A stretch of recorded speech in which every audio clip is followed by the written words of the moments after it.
the amount close to 3,320 crores with market capitalization of 18,500 crores.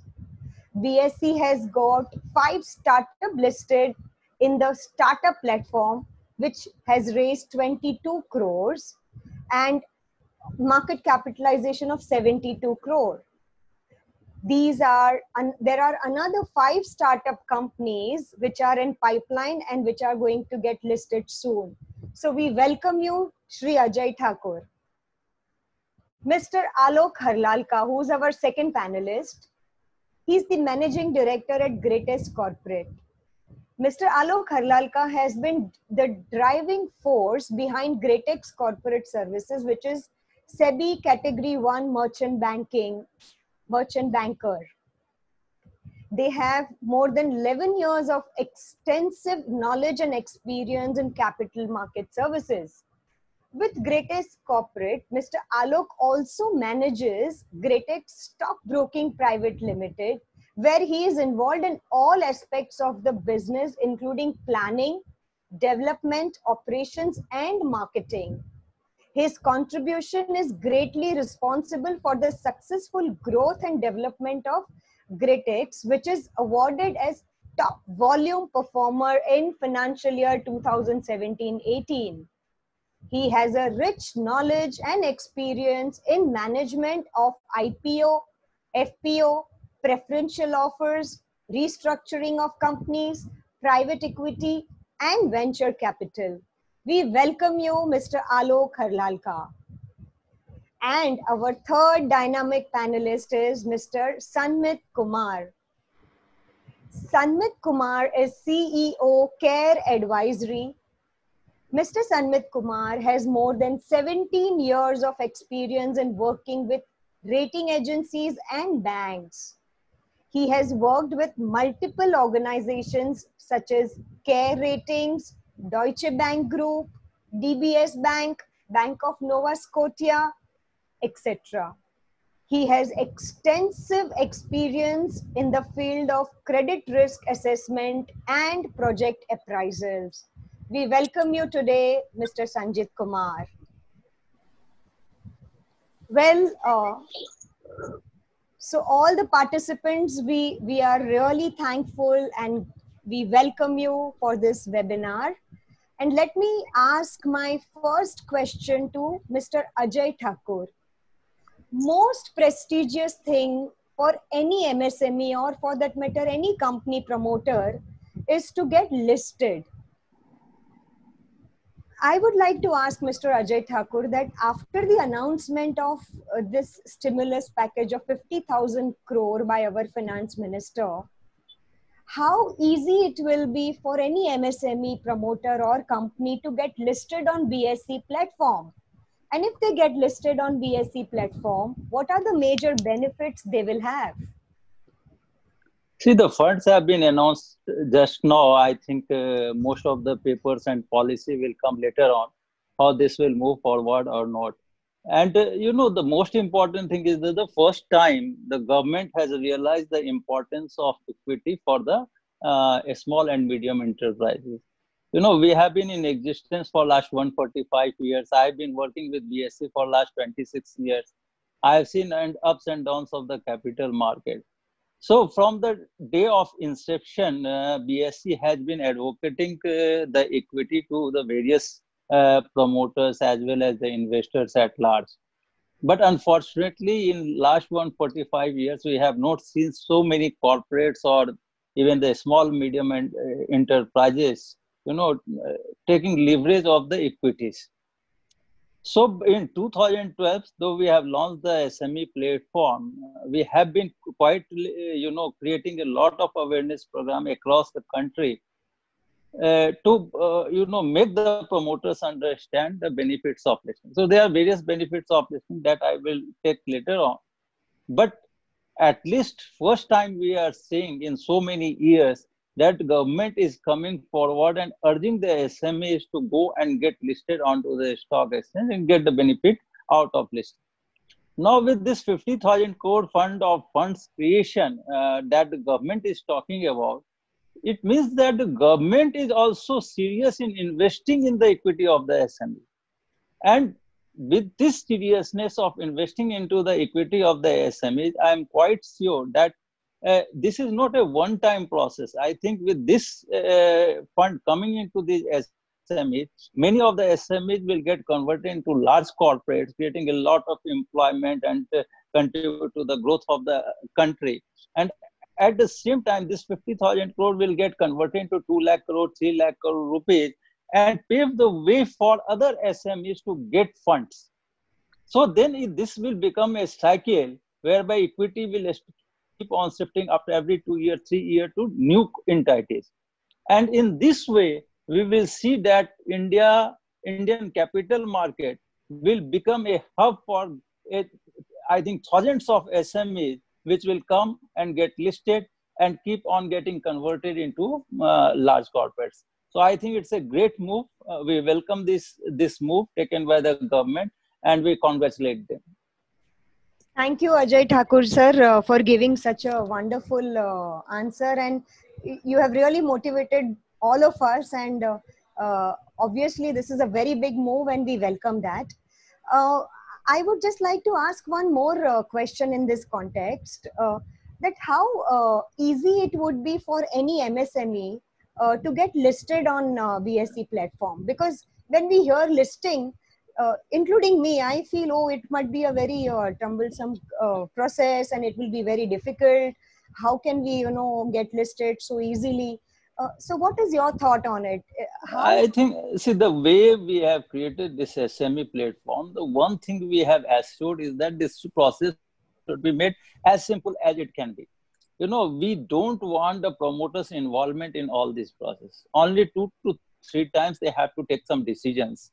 And after that, there will not be any involvement. So the merchant bankers have been handholded in such a manner that they do all these activities. As promoters don't have to take the burden on themselves. They just have to, delegate one person who will be interacting and who has got the access of all the documents, of course, in that organization. And they should keep on interacting with the merchant banker, and then the merchant banker officers take charge of it.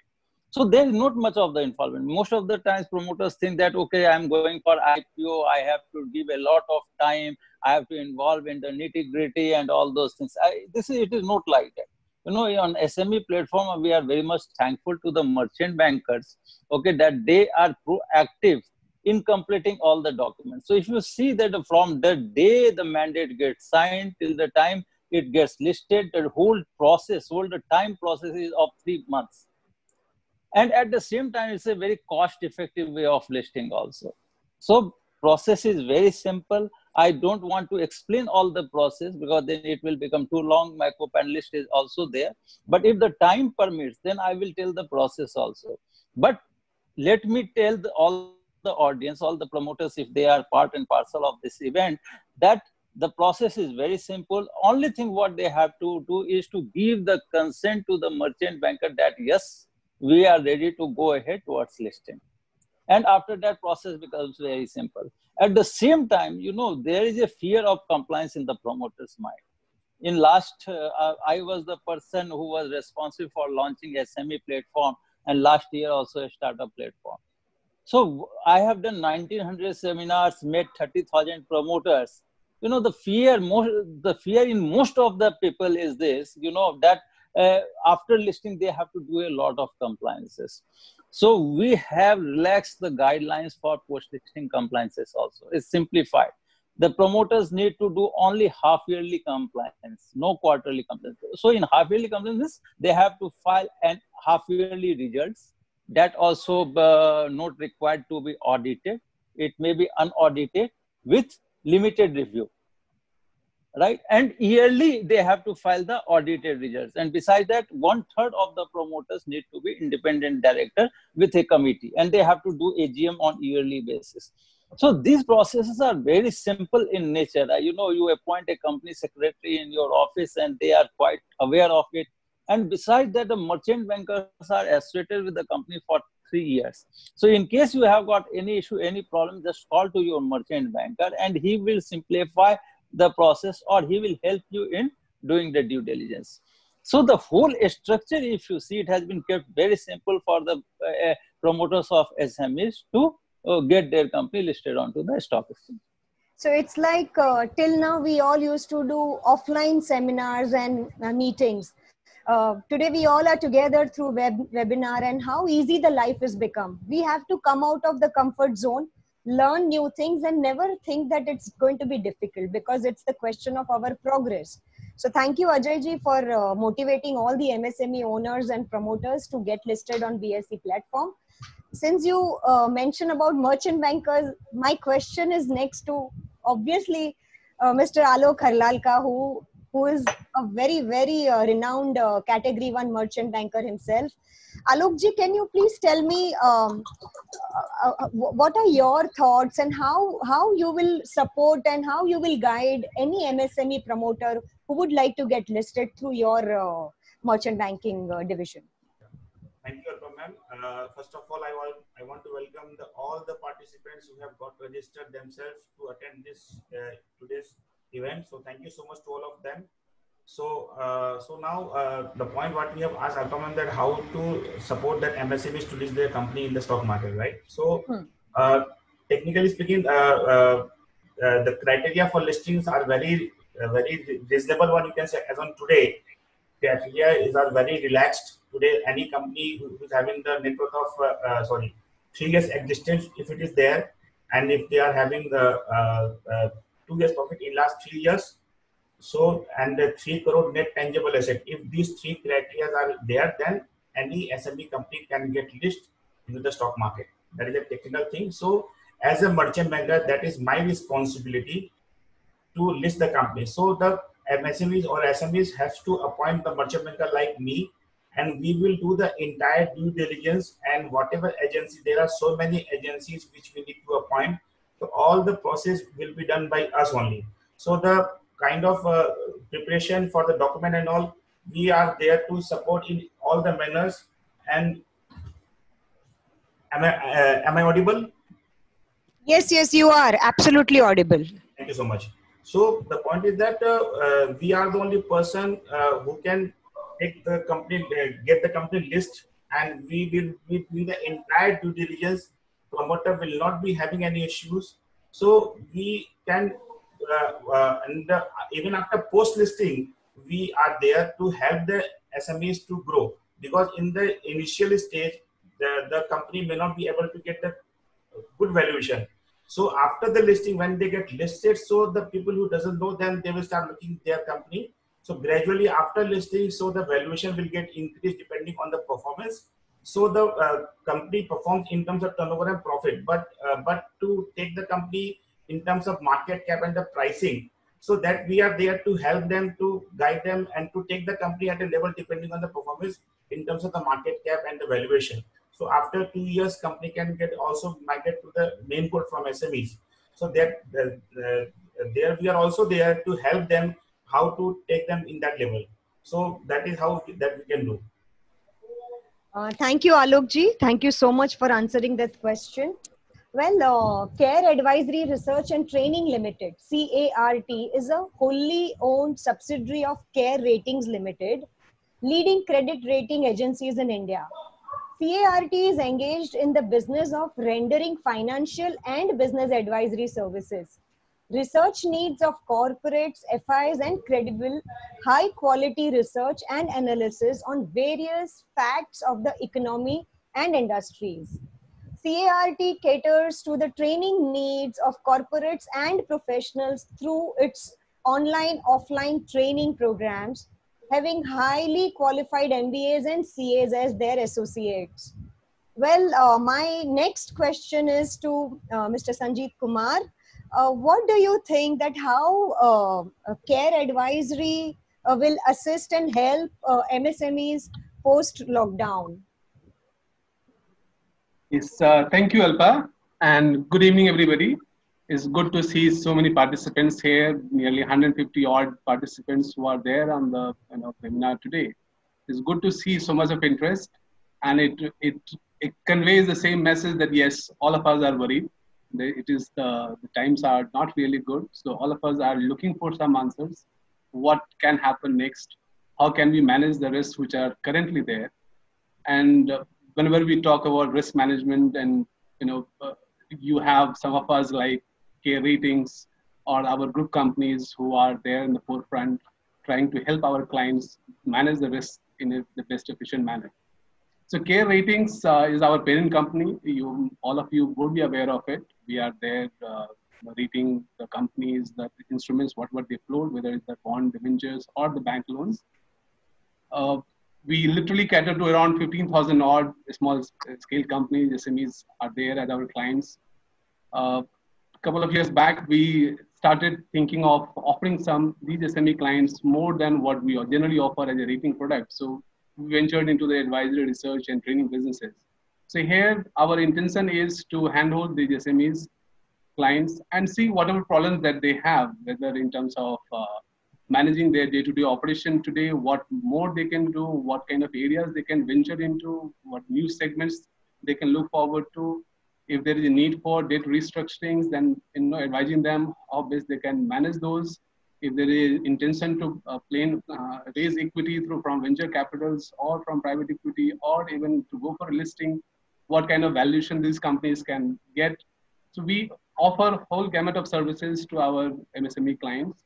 Our intention is to help them out because we know that some of the consultancy firms which are available in the market cater largely to the large corporates. So the big four, these cater to the large corporates only. So we have a whole host of MSME clients who are literally, they don't have someone to handhold them and take them through the difficult times that they generally get into.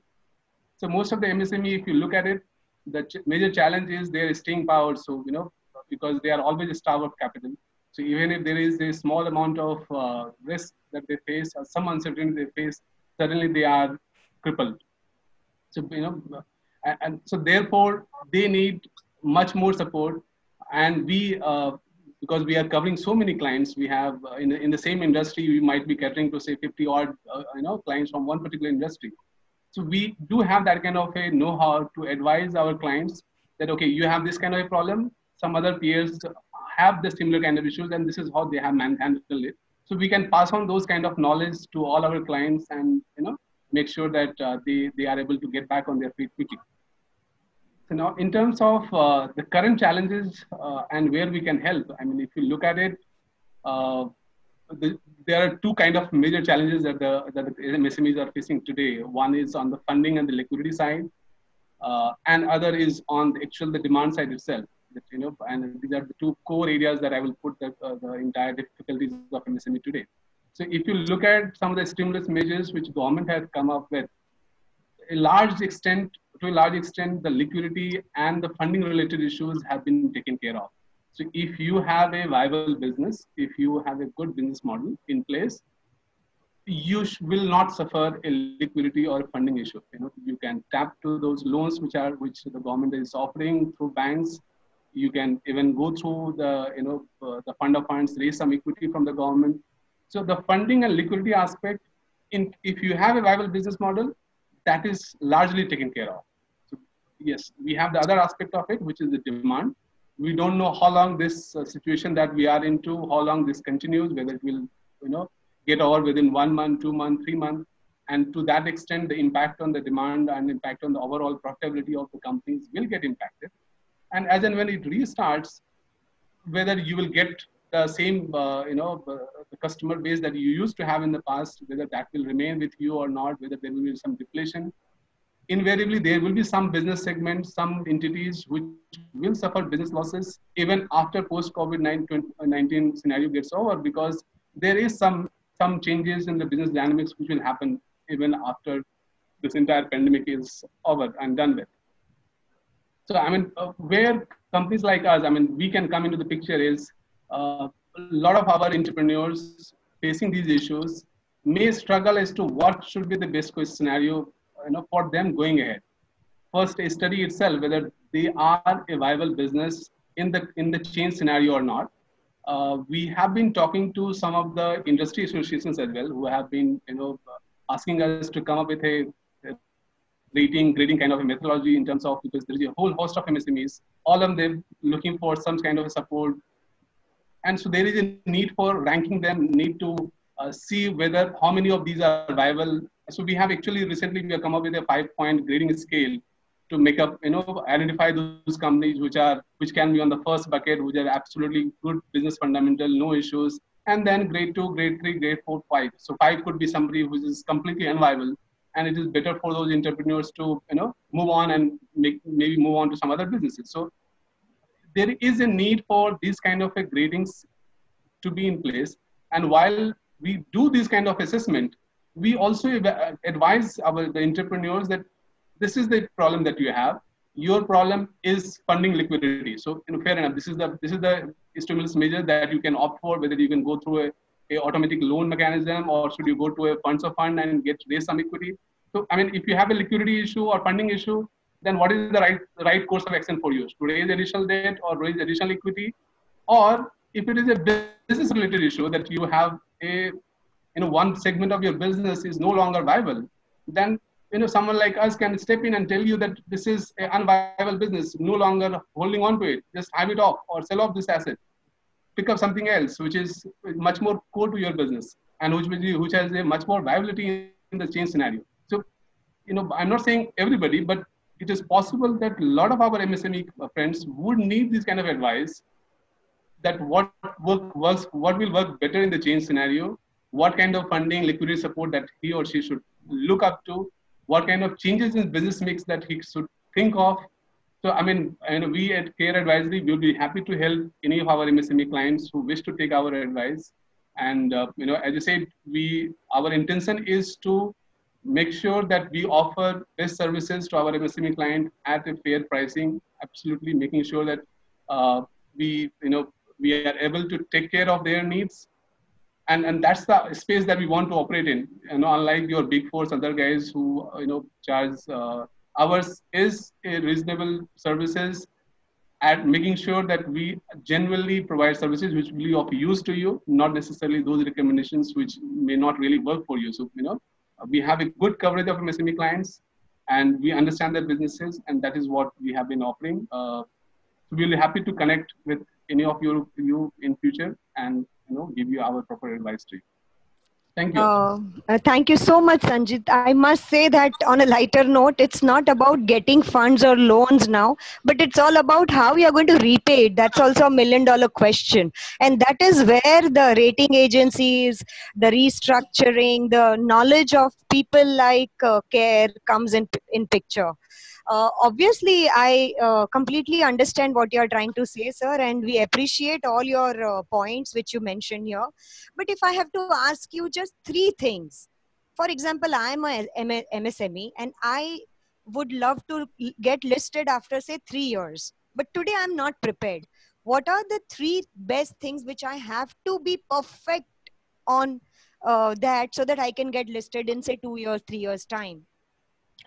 Okay, see, as a advisory firm that we are, I mean, we will always just start with the basic that, okay, listing is one avenue. So you need funds. I mean, first is why do you want listing? So, is it just to get the entrepreneurs paid off? Is that the option? Or are you really looking for growth, and for that growth, you want it to be funded through an equity, and then you want to raise additional funds from the market, from the stock exchange? So assuming that's the scenario, that this is MSME which is looking for growth, it needs capital, debt, they have already leveraged it as much as possible. Now they want additional equity, so which can help them to leverage further. So now if they want to get listed, I mean, making sure the first aspect which any third-party investor, any third-party shareholder would like to look at in a corporate and before they invest in is the corporate governance practices. So, how good you are in terms of your overall transparency. I mean, are you able to, present your P&L balance sheet or accounts and day-to-day operation of your company in a manner which gives confidence to a third-party investor to put in their hard-earned money with you. So effectively, that's what it means. A retail shareholder, he is putting in their hard-earned money with the promoter of an MSME. So how best you can give him the confidence that the money that he has given to you is being utilized properly. So the transparency, the corporate governance practices, those are absolutely, and gives the confidence to the retail investor to remain invested in you.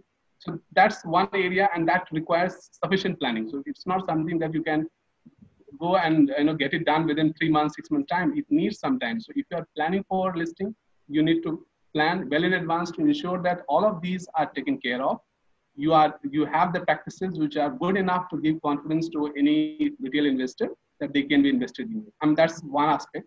Other aspect is in terms of your businesses itself. One other aspect is the related party transactions. We generally find MSMEs, slightly some issues in terms of the kind of transactions that do with the related parties, with the promoter group itself, amongst the promoter group. There are a lot of funds keep moving in and out. So till the time it is your baby, as an entrepreneur, you are the 100% shareholder of that company. All of this is fine. But the moment you are inviting retail shareholders or the third-party shareholders to come in, that those kind of practices needs to be curbed and needs to be ensured that there is no fund diversion. It may be with the right intent. You might be, an MSME entrepreneur might be doing those things in the past with the right intent. Till the time he's a 100% shareholder, there's nothing wrong with it. But the moment you want to open it up to a third-party, shareholder, independent shareholder, you need to ensure that all of those kind of transactions are, done away with, to make sure that there is no iota of suspicion to anybody else.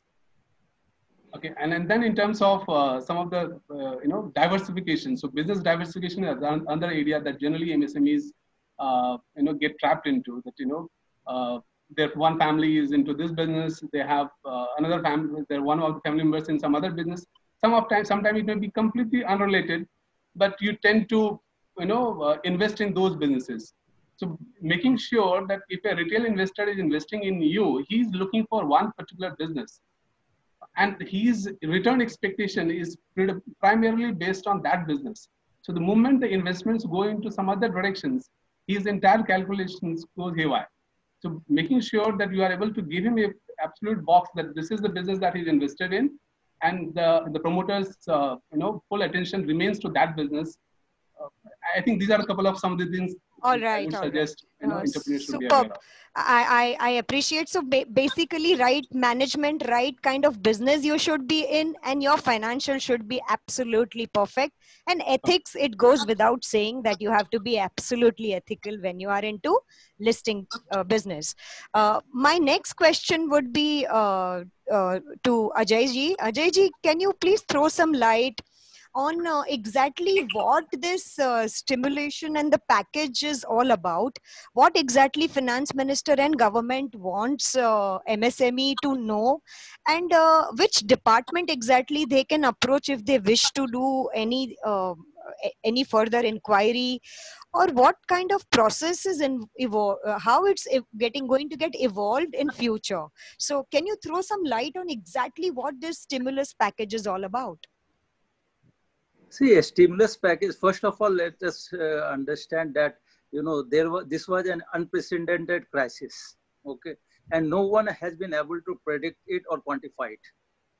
So, the first thing that government wants to do is to, restrict the disease, okay? And that's where they have, talked about, and they have gone for lockdown. That was the Prime Minister's message to the public at large. Again, with that, the government, another objective that came was that how to provide liquidity into the system. And the government and the central bank all were aware that there will be a huge liquidity problem to the industry. So they tried to provide the liquidity. So the first thing what the government has done is that government has declared a stimulus package of 1.7 lakh crore rupees, but basically it was targeted to healthcare sector and towards the people in the lower trajectory. So for that they have allocated the funds, but after that central bank came into play, and they have brought down the reverse repo rate, CRR, repo rate, and through various other schemes, they have infused almost 5 lakh crore rupees into the banking system, so that they can give loan at the lower rate of interest and all other activities. after that, again, there was a huge pressure on the government that MSMEs are going to impact a lot and other sectors are getting impacted. So the government should come out with some stimulus package, and that's how Prime Minister has declared that they are going to provide almost 20 lakh crore rupees stimulus package to the various sectors. And after that, Finance Minister has come into play, and she has started, declaring various out of that, if you look into we have allocated 2.5 lakh crore towards the MSME district. Out of that, if you see 3 lakh crore rupees was towards the collateral loan, where 20% additional working capital that SMEs can go and take from the banks. Second, they have come out with 20,000 crore subordinate debt. Third, they have declared 50,000 crore rupees of equity fund, and 2-3 more funds they allocate. And besides that, they have also changed the definition of MSME. So these were the measures that has been taken by the government. Now I have been told that they are sending the policy document to the banks and also creating this structure for equity fund that will act as fund of funds. So I think in few days all those things will get finalized and funds will start moving towards the MSMEs. So this time what has happened, that the line of credit has been given by the government, so it will not put any impact onto the balance sheet of the banks. So these are, besides that, today if you see, Reserve Bank of India has further reduced the repo rate and reverse repo rate by almost 45 basis points and 40 basis points. So after 2008, I think this is the lowest. In 2008, repo rate was lowest at, I think, 3.25%. Now it is somewhere around, I think, 3.75%. Yeah. So they have tried to bring it down as much as they can, so that there should be something. But there is another problem. What is the problem? That whether we can open the, for example, in Mumbai, the lockdown has been extended till 31st. And there are some other states also where the lockdowns are being extended. So again, various state governments are working in that direction also by dividing into 3 zones, which we call green zone, orange zone, and red zone. This has been created so that industries in the green zone can be opened, in the orange zone they can be opened, but with certain restriction, and red zone it will be totally closed. So in this way, slowly economy is going to open.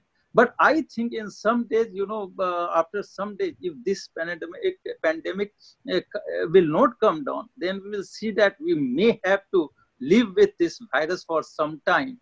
And after that, some measures can be taken. But now the public has to see that what are the other ways and the means. Say, for example, we were doing physical seminars. Now we are doing seminars on web. Yeah. So, besides that, there are some opportunity for health sector and all those things. But I know for sure that economy doesn't run on 2 to 3 sector or 4 sector, and you can't divert everything towards 4, 5 sector. You have to ensure that the other sectors also keep on running. So how to create a plan for that, that needs to be seen. I'm not an expert to tell you, though I have some great ideas on that. But I think these are the measures that the government are trying to take. Though still the reports are coming that this year we are going to see negative GDP growth.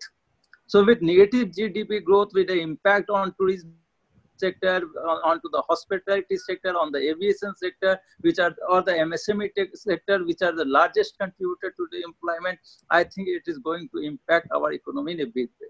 Now, another problem has arisen. After 2 months of lockdown, we are seeing migrant laborers moving to their native place. Now, even if the industry are getting open, they are not getting the laborers. So this is another problem that has been created, and I think it will take some time before it comes to normalcy. So I think all these measures, if you see, 90% of measures is towards debt funding. So I think the banks will come into play, and people have to approach their equity fund. Yes, a fund of funds will be created very soon. And then that equity funds will go towards the equities of the MSME.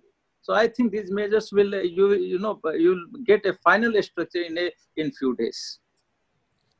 Thank you so much. It was really, really enlightening. And this time shall too pass. That's the only thing I can say. And we all will have to be positive. And obviously, we have to live with this corona and we have to fight with this corona. And I'm sure we all will come out with a new personality and the new world altogether. So my just one thing to add here. What Sanjit ji has said, to add with, prior to this, we have got a main board. Okay, so people used to think that, okay, they have to come in they have to mature enough with all the transparency and documentation, due diligence should be in place, then they come for listing. While having, exploring the Indian market, what I found that it becomes a chicken and egg situation. Okay, whether I tell the promoters to go for compliances or whether I should tell them to come for listing. And then I found that there should be a balancing between compliance and the listing. Okay, unless until we, what we were doing, that we were creating trains, but we were not putting it on tracks, and that's why trains are not moving smoothly. So the reason for reducing the compliance was to, remove the fears from the minds of the promoter. That was that you don't have to do a lot of compliances. So just be calm, cool, and relax. But at the same time, if they come to the listing platform, first, here also what we are doing, we are maturing the companies. Okay, what we are doing, we are saying that, okay, you first come, just used to some relaxed compliance requirement. Once you are comfortable with that, okay, then you migrate to the main board of the stock exchange to other compliances. Now, if you compare this with angel funding or PE funding or VC funding, it is one and the same. In the case of angel funding or PE funding, where they fund, those companies are not very much well compliant company or very much transparent company. Only thing what is there is a great idea or a new idea that is going to transform the system. That is there in place, okay, where, the investors think that there is a huge scalability. But as far as compliance is concerned, as far as transparency is concerned, or as far as promoters' mindset is concerned, it is still not towards that. So this is a, this is a subset of that side of that type of structure on the SME platform, where informed investors are coming, who has the comfort level on the scalability and growth of the company. Only thing that is required is to channelize it towards the better compliances, better transparency, and better visibility. And that's why this SME platform is doing a great role. And that's why we want to reach to the SME promoters and make them comfortable, and also, also motivate them towards listing. So that's why this SME platform has been created. In fact, the future is this, and I'm so glad that BSC and CARE and to a great extent even Alok ji through the merchant banking division is helping MSME promoters to really think beyond, to come out of their comfort zone, to do something which they have never explored. But that's the future, that's the growth. So please, I request all of you to come forward and understand how exactly you can do it, and it's very simple as far as the process and procedures are concerned. And if you follow compliance, it's good for us, not for anyone else. So there has to be no scare. You should not get scared, and you should definitely go for it. I think before I go ahead, I would like to ask one question. I would like to do one poll. So I request all the participants to please participate on the poll. And maybe one last question I will ask. And then I request all the participants to please write your questions in the chat box, and more than happy to answer. Our panelists will also answer whichever question you all have. Please mention the question for which panelist member you have, and what exactly is your question. So it will be easy for us to ask that question to a particular panelist member. So please ensure that you participate in the poll.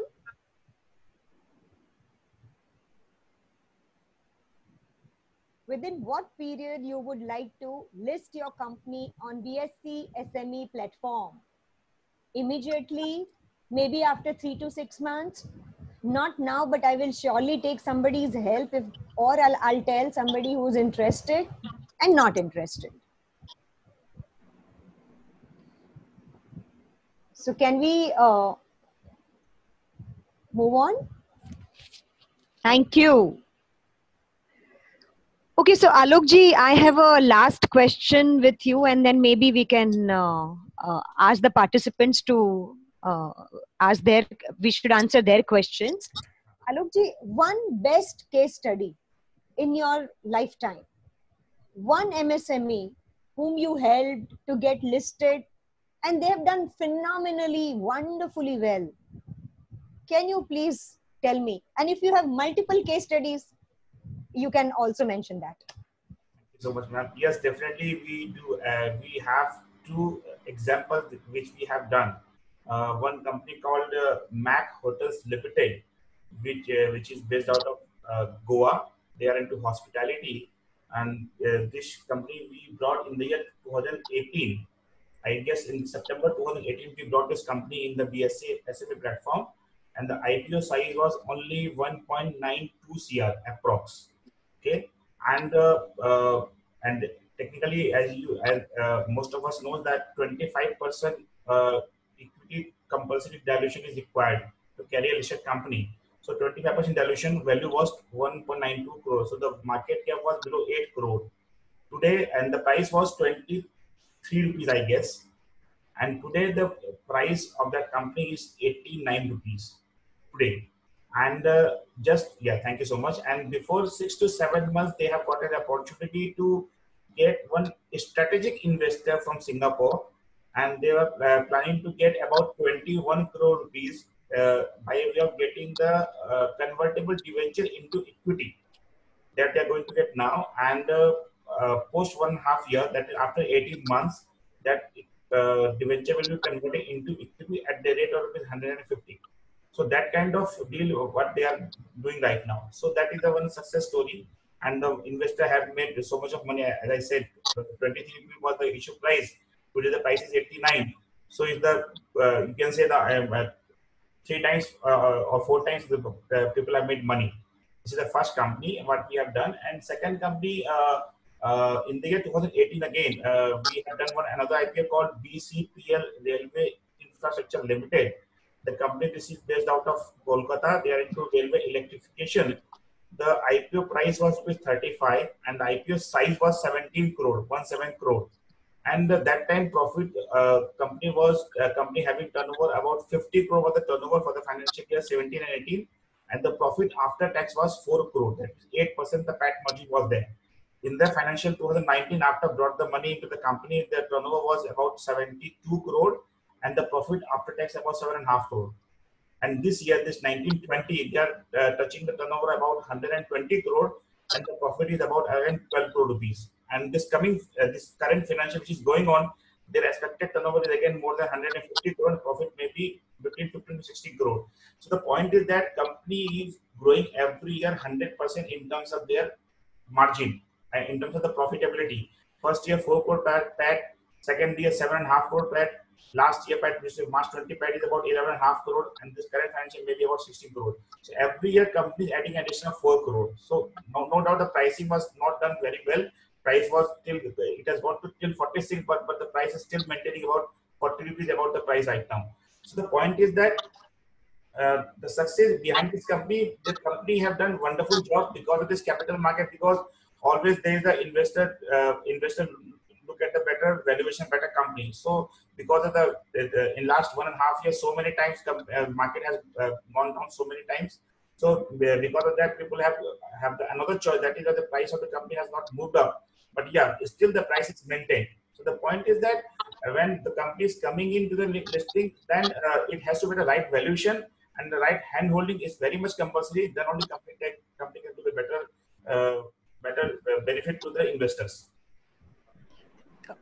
Thank you so much. Sorry, some internet connection was not proper, so I'm back. All right. So if Ajay ji or if Sanjeet sir, if you would like to share any of the best example or a case study quickly, you may share that, and then we'll go for the question and answer session from the participants. See, I have got so many, great stories. So many great stories. Okay. Sir, the best one or the latest one. So the best one was in 2014-15. I remember I have gone for a conference in Canara Bank. And after my speech, one promoter rushed to me and he told me that he wants to get listed. So I requested him to come to the office the next day. But I was not sure whether he will come or not. But finally he came there and he talked to me about his knee and very in a layman language and very, some you can say that a little bit broady type. Okay. And he told me the whole story. So finally I told him that, okay, whether you want to get listed, he told me that, yes, I have come here to get listed only. And I was surprised. So I have given it to the merchant banker. Merchant banker took time and finally it got listed after some time and at a market capitalization of almost 16 crores, only 16 crores. At that point of time, the turnover was 10 crores and profit was 50 lakh rupees. Okay. And the last year, because this year the balance sheet has not come, but last year the turnover was 100 crores and net profit after tax was 25 crores. Okay, so such a huge transformation. Motivational, yes. I think you all are also true warriors. I mean, you all are really helping people to think big, to really grow. I mean, commendable. Salute to all three of you. So there are so many. I can't tell you one. But of course, because I have must write one book. Sir, you please write one book now. It's high time. You have to write in the book all the case studies, motivate people so that more and more people come and list themselves. Sure. Thank you. I think there are so many. If I start talking, I think the whole event will, get over by talking only talking about them. But yes, they are great stories, and because of them, I have got a lot of personal satisfaction. Though I got exhausted during my events and seminars and running from pillar to post, but of course, these success stories have given me a lot of satisfaction. Super. Kudos to you, sir, and the entire BSE team, sir. Sanjeet, sir, would you like to? Or you also have so many and you can't say just one? No, I mean, I keep interacting with so many MSME entrepreneurs, and there are really wonderful ideas and the business that they do. And, frankly, all of the big corporates that we see today, at some stage, they were in that as a MSME and they moved from there, they grew from there. So, whichever stage you are in, whether it is 5 crore, 10 crore turnover, I mean, if you have a good idea and you have a good execution team in place, I think the sky is the limit. So the growth does happen. India is whatever situation we are in today, maybe this is a matter of a couple of months' time. It will get over. India has huge appetite for different kind of businesses. You have, all of you as an entrepreneur have great opportunities ahead of you. So don't get disheartened by what we are going through today. Sooner or later this will pass through. And all these MSMEs, as I say, good idea with a good execution team in place, the sky is the limit for you. Superb. So one takeaway which I have taken today from the webinar is that whichever MSME and the potential second generation, third generation entrepreneurs I meet, I will surely talk about BSE listing and these stimulus packages, and this is the future. And thank you so much all the panelists. I highly appreciate in a very simple way you all have tried to explain all our participants that how important and how simple this process is to get listed on BSE SME platform. And once again, thank you very much. So Alokji, how do you want me to ask the question and answer? Should the participants directly ask? Alpa, before you proceed further, for the sake of the audience, I just want to tell them that what are the eligibility criteria for listing on the SME and startup platform. Yes, so just within in a minute, I will try to complete it. Sir, take 2 minutes. It's very important. So for SME platform, the listing criteria is number one, that your post-issue paid-up capital needs to be below 25 crore. Number two, your net tangible assets should be minimum 1.5 crores. You should be in existence for 3 years. And out of 3 years, in any one of the year, you should have a positive cash accrual, right? That is the third. And fourth, you should have a positive net worth. So these are the 4 eligibility criteria for SME platform. So it's very simple. It's not something we have kept which is very much difficult to meet. So this is the criteria for SME platform. And for the startup platform, we have kept it open only for the tech companies, tech startups. Okay.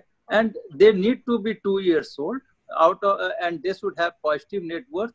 They should be registered as a startup. In case they are not registered as a startup, then their paid-up capital should be 1 crore. So these are the eligibility criteria for a startup and the SME platform. So very simple.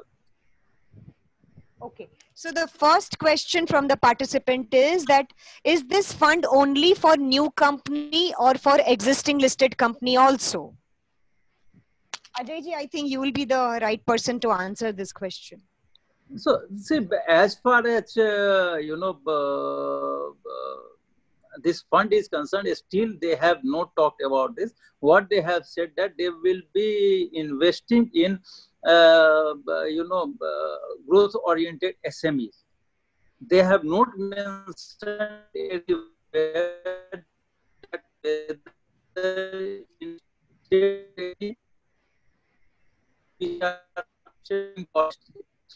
it is as of now. Let it come proper with everything, with the fine print, and then we will be in a position to tell them. Okay. One more question is how this 50,000 crore equity infusion for MSMEs through fund of funds will take place, and what can be expected mechanism, and what is the fund of funds? Sanjeet sir, can you answer this question? Can you? Yeah. Okay. See, when we say fund of funds, I mean, this behaves like, effectively like a mother and the daughter kind of funds, the way the finance minister has explained. And this is there in practice in many other economies already. That you have a one mother fund, and then for each different segments of the industry or whichever way you define it, you have a specific fund for that particular industry and that particular segment. And, if you look at the announcement, though this is a 50,000 crore fund, it is supposed to have a government contribution of 10,000 crore. Balance 40,000 crore is supposed to be leveraged. Leveraged in the sense these funds will also raise money through the debt or whatever public market instruments, which will be utilized together. This will be 50,000 crore, which will be utilized to pump equity in the company. The equity that they can take in any company is also defined at 15% is what they have stated right now, 15% in any specific company, which any of these funds will invest in. My sense, I mean, this is again, the details are still to come in that, how will this actually happen? But if you look at the defining criteria, it is very clearly saying the growth-oriented, viable companies. So, somewhere there will be a mechanism in place to rank these companies. Whosoever are the claimants, I mean, if there are so many claimants who want the equity funding from this fund of funds, there will be some mechanism to distinguish or rank these companies, and basis those, one is which segment they are, so which fund it goes to. Among those fund of funds, there will be multiple different funds which will get created. So which fund should cater to that particular industry, and then within, based on the ranking, the grading that they get, the equity infusion will happen. So those entire details of it is still to come in. We as CARE Advisory, even we see a role for us therein, that there will be some mechanism to grade those companies where entities like ours will have a role to play. As I said, some of the industry associations are already in touch with us to define those kind of a grading methodology in terms of viability. So, like, if this fund of funds, whichever fund it is, all of them need those competencies to assess those MSMEs and and do some bit of a grading that which of these entities are viable. So, they will not have those kind of bandwidth. Some of it may get passed on to us, and we may have to define those viability criteria. Okay, so those details are still to come in. But yes, this is a great initiative. A lot of the companies who have been starved of capital, the growth capital, this is a scheme which will take care of their growth needs. The details still to come in, so hold on. I'm sure any companies which has a viable business model doing well, they can, instead of going through various other mechanism and with private equity and many other things which are slightly dried up right now, the government scheme will come in handy for them to get equity quickly. And that is where the role of care advisory comes into picture, that if you feel it is little confusing and you need hand-holding, you need guidance, you need some restructuring, obviously that is where... yes, Alpa, I mean, actually I see, there is a need for, with this plethora of stimulus measures in place, it may be difficult for a lot of entrepreneurs to actually decide what is right for them. I mean, whether should they go for an additional loan? Yeah. Maybe it is easier for them, but yes, there is a servicing cost. They need to be serviced, whether that is good for them. Whether they should go for an equity, because, whatever we say, equity may seem free, but actually it is at a higher cost than the debt. So it has a cost which is much higher. So between what is the right mix of debt and equity, whether their problems are funding or is it something else. So there is a bit of hand-holding which, most of them would need. And that is the place where we come into picture. Really happy to assist. Perfect. Alok ji, एक question आपके लिए बड़ा opt है. Well, Mr. Sundarshan is asking that merchant bankers are very costly. And as an SME company, how can we afford a merchant banker?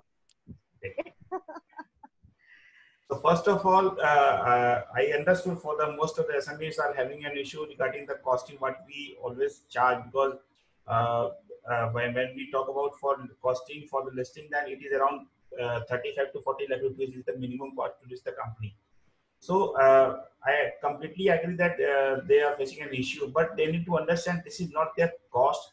This is their investments, okay? Because they are doing this investment and to create more money for them in terms of the wealth. They are also creating their wealth by listing the company.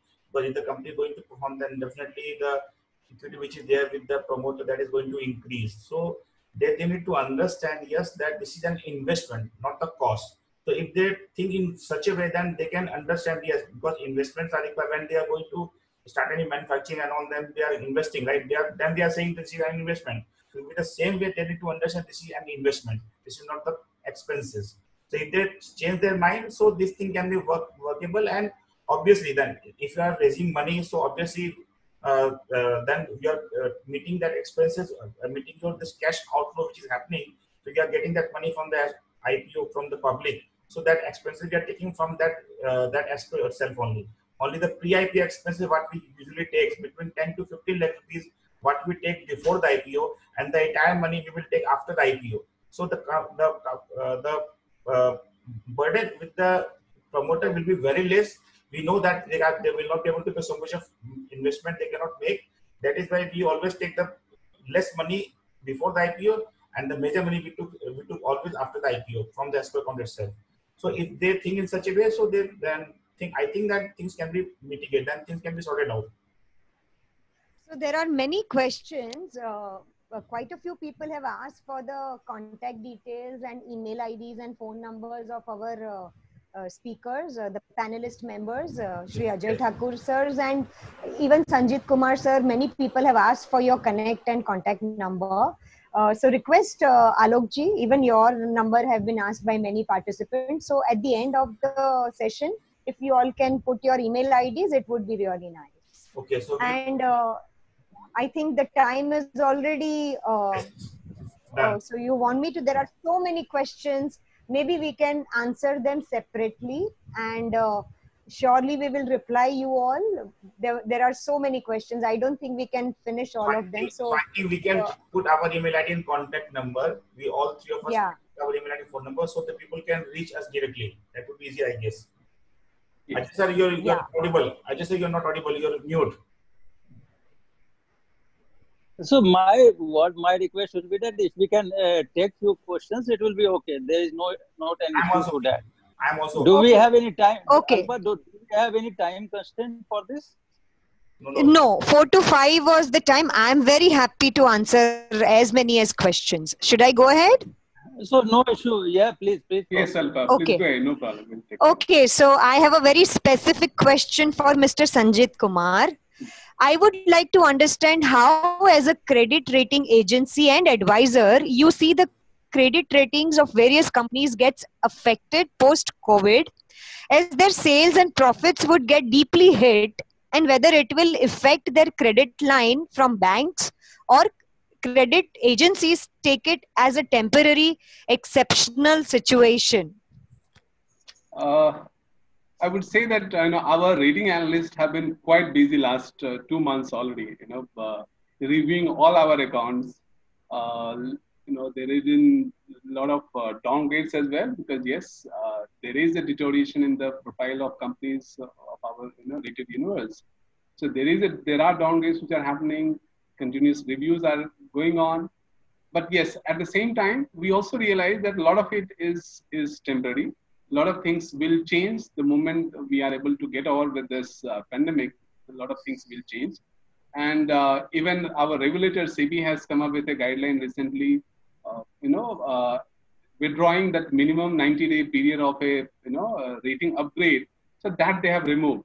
So effectively, that means that we may downgrade a company today because there is some deterioration in the financial position and the business of the company. But the moment we get over with this and there is an improvement, we don't need to wait for it. We can start upgrading the companies immediately thereafter, from a default to a sub-investment grade and then to an investment grade. So that should help to get back to the normal very quickly.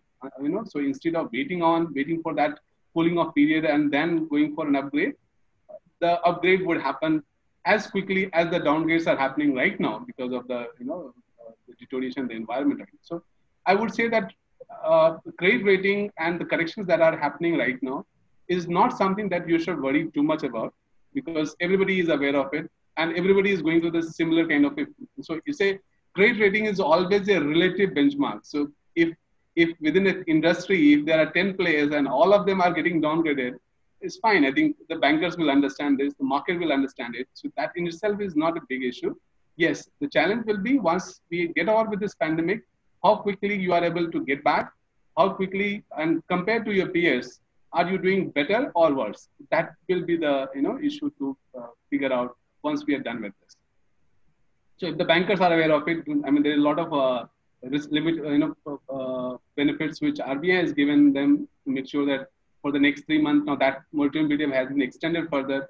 So there won't be any penal measures which banks will put on the companies who are defaulting. So the current situation, tiding over it should not be an issue. We should worry more about how we restart our business once this pandemic is over. Thank you, Sanjit sir. Wonderful answer. And I hope Mr. Vishal Singhania, who asked this question, is quite happy with the answer. The next question is for Mr. Ajay Thakur. Many MSMEs often complain that banks are not assisting them with loans. How can they overcome this issue? Despite government measures, this is happening. So what can be done, sir? I think this. So I can't answer about this, but I think there may be some problem at the company's end also. See the major problem what I have seen is the presentation. How you are presenting your company. So when our presentation is not proper, then we don't find that the bankers be very comfortable. One thing we must need to understand that bankers are not the owners of the funds. They are the trustee of the fund. So they have to ensure that the people who are depositing the money should also be kept safe. They should also ensure that the NPS should not keep on increasing. So in order to ensure that, they have to see that, yes, the company which is approaching to them are meeting the minimum standards or not, or the documents are proper or not, or they are complying with all the regulatory requirements or not. And many of the times what happens that you may be doing that, but because you are not presenting yourself properly, so they are not feeling comfortable. So you need to, if you are not yourself capable to present the finances to the bankers, better take the help of a financial advisor or a right person and properly present to them. Then I think it will become very comfortable for them to give you loan.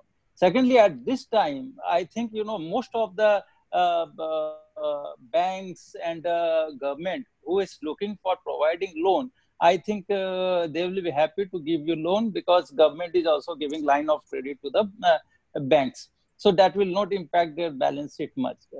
At this juncture, if you see the central bank, the government, no one is thinking in terms of non-performing assets or anything. That's why they are saying they are extending moratorium. They are, coming out with 3 lakh crore rupees, collateral-free loans and all those things. So please go ahead, please move ahead and properly represent yourself to the bankers, and I'm quite sure they will be lending you. That is the one thing. Second thing, I keep on requesting you all to please look to the stock exchange for equity funding also. Though Alok ji has told you about the costing, etc., don't worry about the costing. Now, let me give you a simple example, and that will make you understand. Say, for example, you go for 10 crore loan to the bank. Bank has given you the loan, and it is for 5 years. So how much you have to return? 10 crore plus, say 5 crore is the interest for 5 years. So you have to repay 15 crore rupees. Okay, so 5 crore is the interest part, and 10 crore rupees is the principal amount. So 15 crore rupees you are returning to the bank. Now come to the stock exchange. When you are going for equity, maybe whatever, say 5% of the fund that they are you are raising, that they are charging fee. Not one thing you must understand: you don't have to return the principal amount. You don't have to pay the interest on that. You have to pay only one-time cost.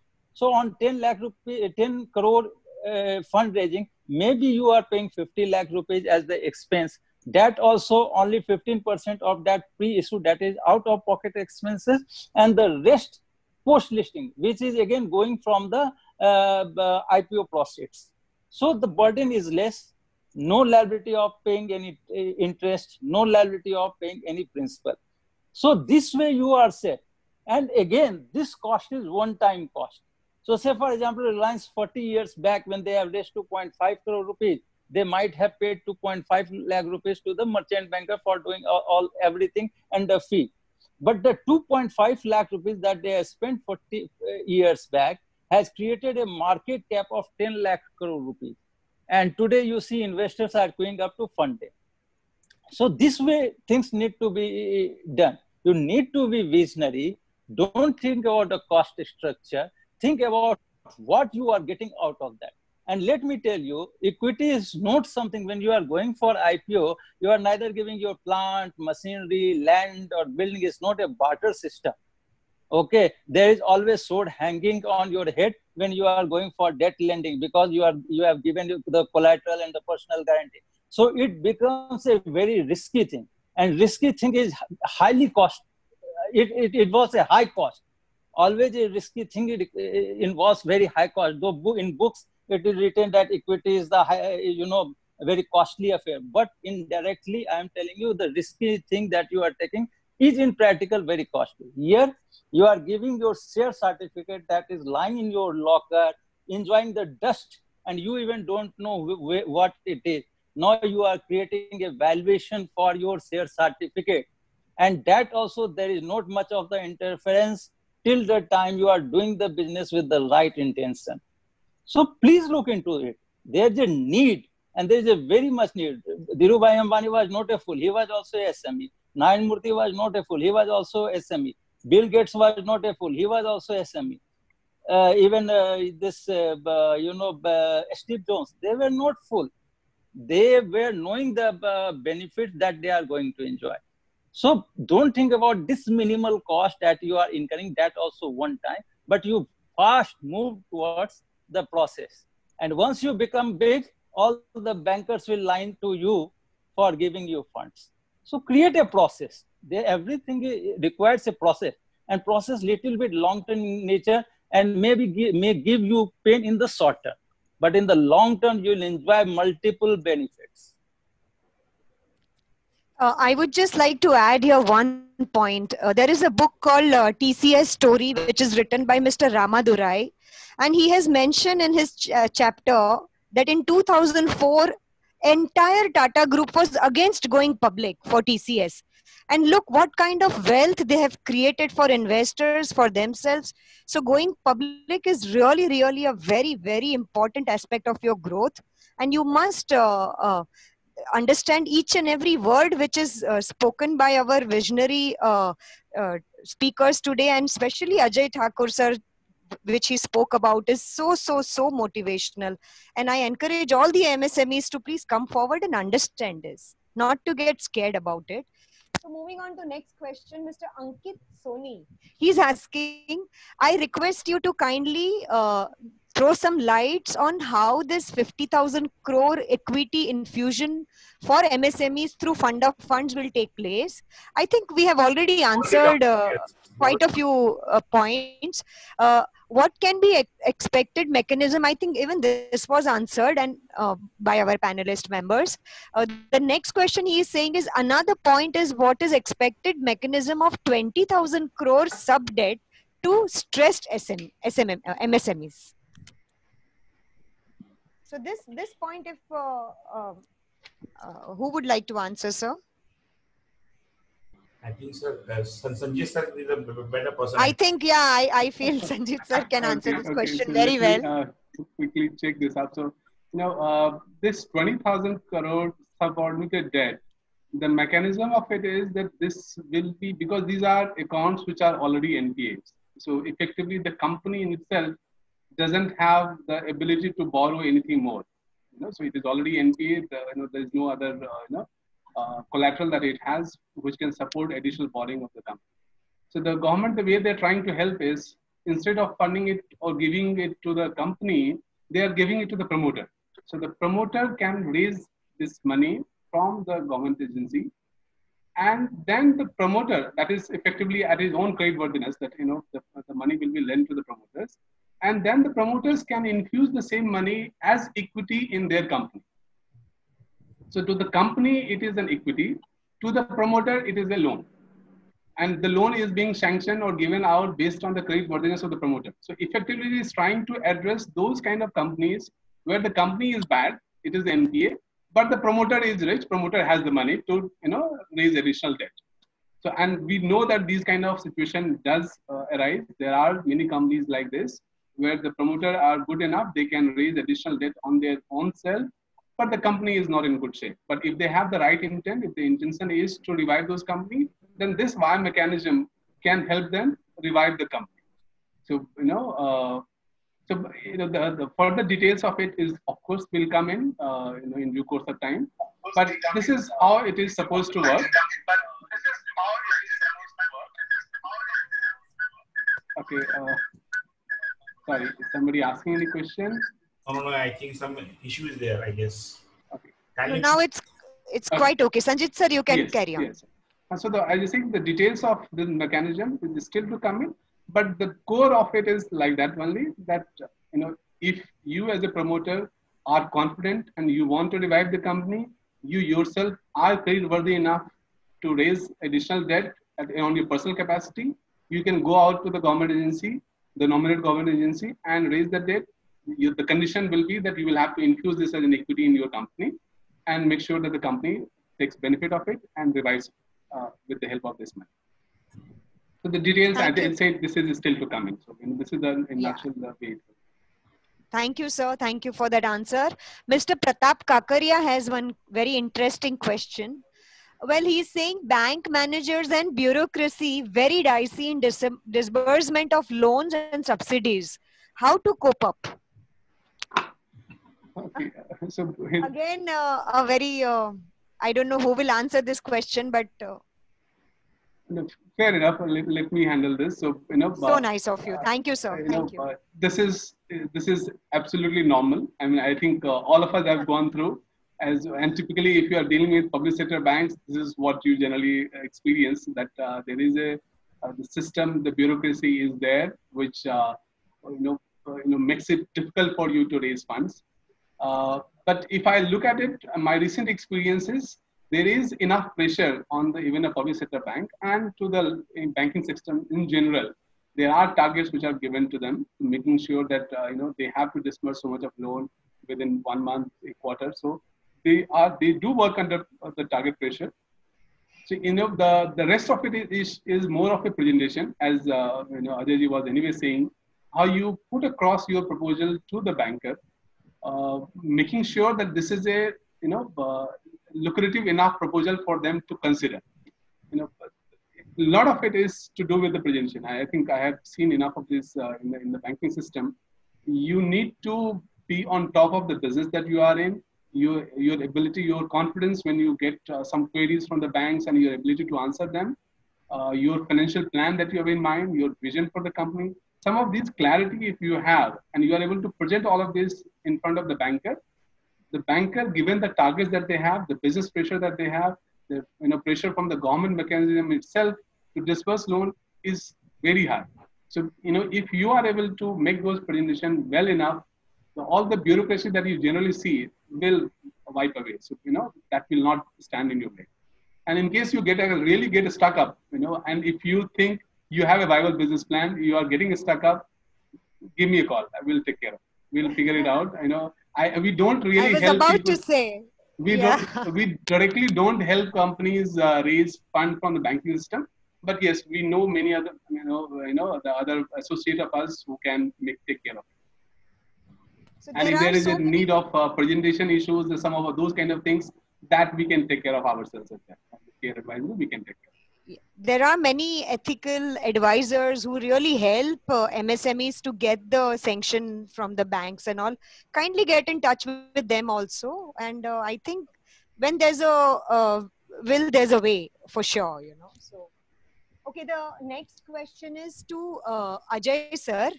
The site says QIB investor is mandatory for startup listing. No, one thing. Alokji, you want to say something? Yeah, I want to say something. Ajay sir is not there, unfortunately. I think he left. I think some issues are there. Yes, I don't know. He's not there. No problem. So maybe we'll have 2-3 more last final questions, and I will request Mr. Sanmit to answer them. So this is the question. The site says QIB investor is mandatory for startup listing. No. Okay. It's not there. No, it is not there. It was there, but right now it is not there. Okay. Who does the valuation of the company when we go for IPO, and what is the valuation overall? I mean, how it's done? In the SME space, if you talk about, then first of all, valuation getting done by the merchant banker only, because it is a completely responsibility with the merchant banker how they do the valuation. And in the SME space, what is happening that always because ultimately when we are going to public, so ultimately we need an investor from the market, right? So on the market, what is happening that whatever profit company earns in terms of their past performance of the last 3 years, right? Say for example, companies having profit of in their 20 profit is 1 crore, in the 19 profit is about maybe 75 lakh, or maybe in the financial 18 it is about 50 lakh. So if you add all three, so there is a weighted average concept. I think you all must be knowing that. So we will calculate the weighted average of last 3 years. So if that comes around 75, let's say for an example, so multiplied by 6, 7, 8, or hardly 10 times, the valuation will be there. So that is how the SME's valuation does always, because in the SME space, as I said, there are so many competitors are there which are already listed on the main board screen also, right? So there are already they have shown their performance, they have reached at a level. So that multiple they might get maybe 20 or 25, because it's multiple always depending on the industries basically. So same example, if any hospitality industries are there, as I was talking about Mac Hotels. So Mac Hotels, they are into hospitality, they are into hotel, they are having hotels in Goa. So if any listed company which are already listed in the hospitality industry, so that you can say that multiple might be 25 PE multiple. That is the profit after tax multiplied by 25. So say for example that if any hotels are getting booking the profit of 10 crore profit after tax multiplied by 25, which is already listed on the main board, then their market cap would be around 250 crore. In the SME space, if you compare, if the company is earning the weighted average about 1 crore rupees, then multiplied by maybe 8 times or 10 times will be their valuation. That is how in SME works. Yeah, from 10, right now they are getting only 10 multiples. After the listing, the multiple start grows. From right now it is 10, after a year maybe it is 12, 13 or 15, maybe 20. So this always this gone up like this. But depending on the performance, if company is not performing, then obviously that multiple will also not gone up. That is how we work basically on the valuation part. So it is responsibility of the merchant banker that is there to make the valuation. Okay, so Mr. Sanjit Kumar has shared his email ID to everyone.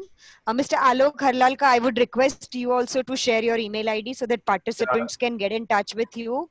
And maybe one last question, and then I would like to give the vote of thanks. Also, quite a few questions are related to cost only. One piece of advice to all the MSME leaders: please don't think about cost all the time. Don't get bogged down with this small things in life. You have to be a visionary leader. Think about your growth, and don't always think about costing and how much expenses and what kind of fees and all. I think that's not the right thing which MSME leaders should think right now. Also, what best 3 things to get listed? Mr. Sanjit Kumar has already answered that question very well. Still, if Mr. Sanjit Kumar would like to add something, and then maybe we can close this question and answer session. Okay, I think as I've said earlier, maybe it's not so much whether you are ready right now, but these are the couple of things that you need to have in mind while moment you go for raising equity. So listing is the way to raise equity from the public. So the moment you are going towards it, you are making your company open to public scrutiny. You are letting any retail investor or any other investor to invest in you. You need to be ready with some of those challenges that even if you don't face it right now, but that is what is expected out of you maybe 6 months, 1 year, 2 years down the line.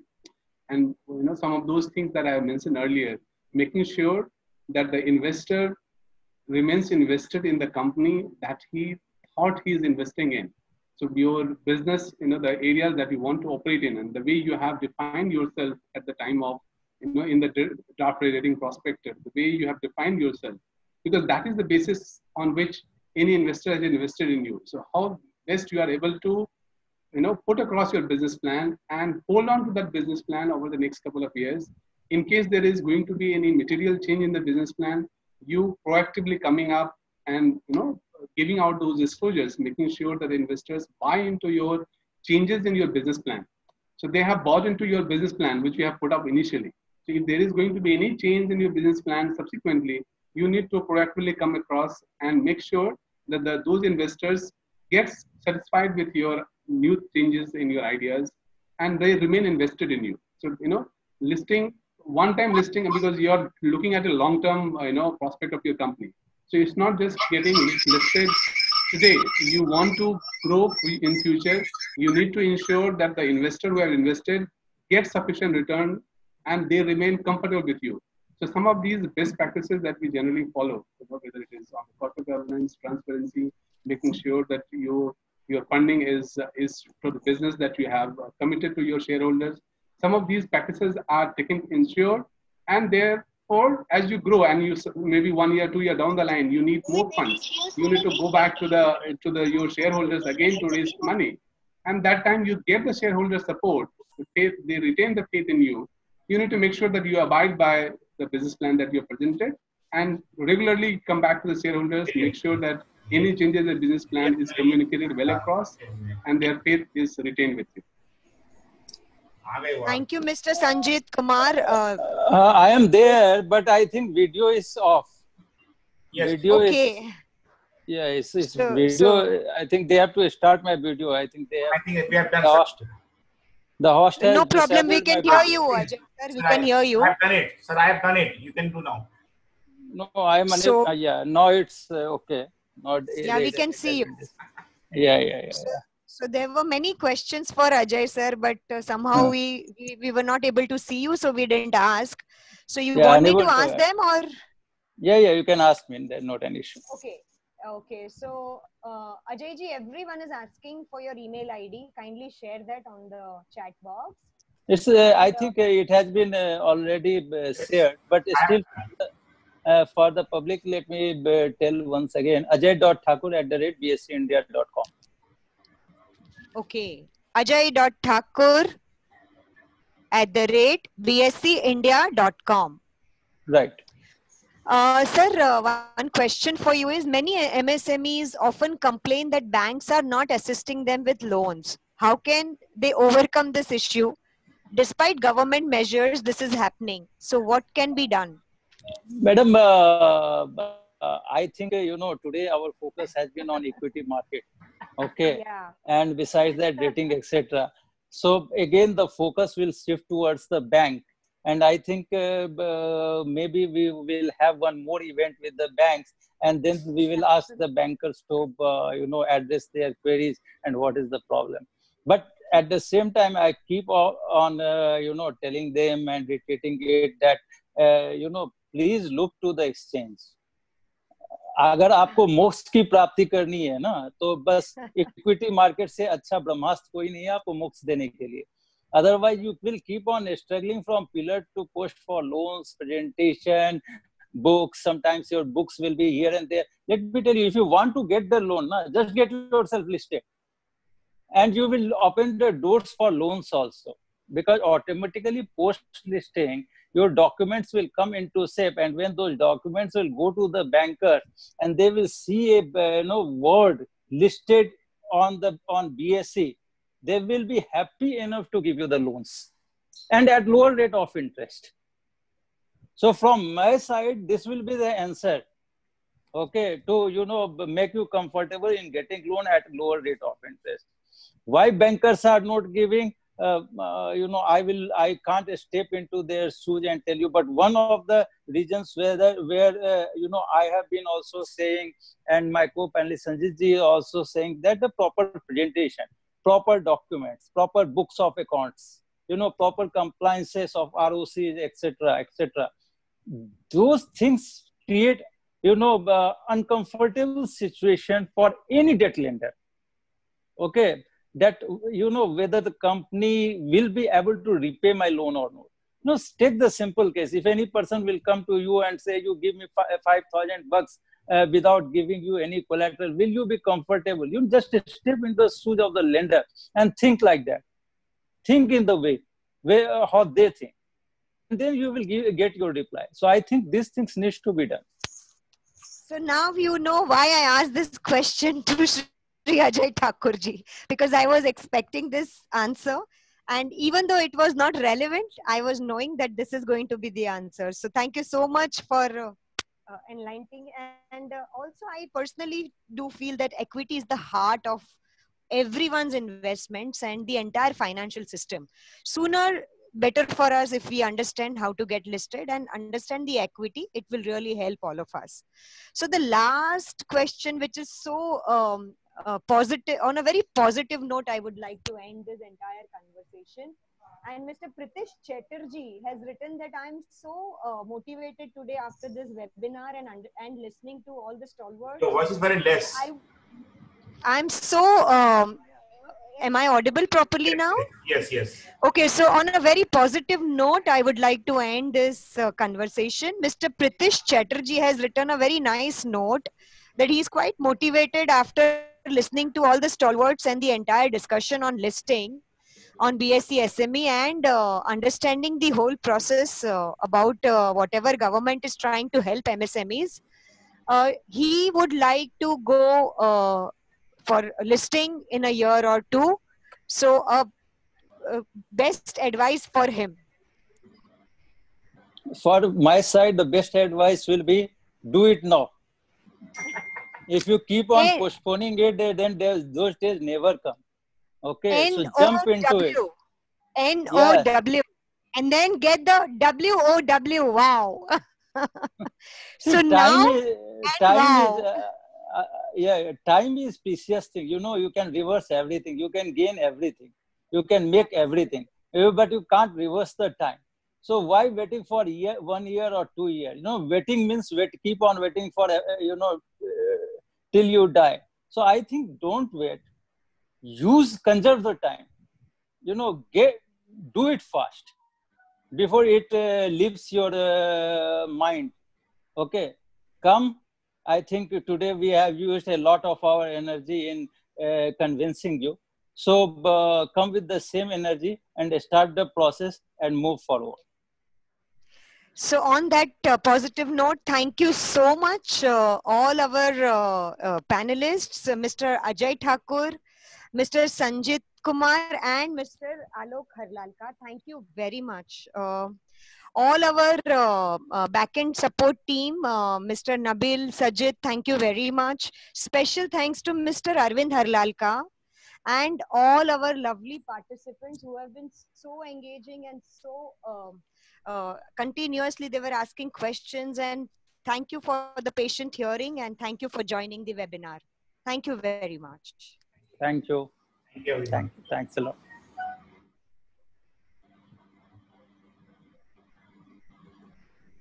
Thank you. I think that's... Thank you, Sanjit sir. Yes, Alok ji. Thank you. Thanks a lot. Thank you so much. Nice of you. Thanks.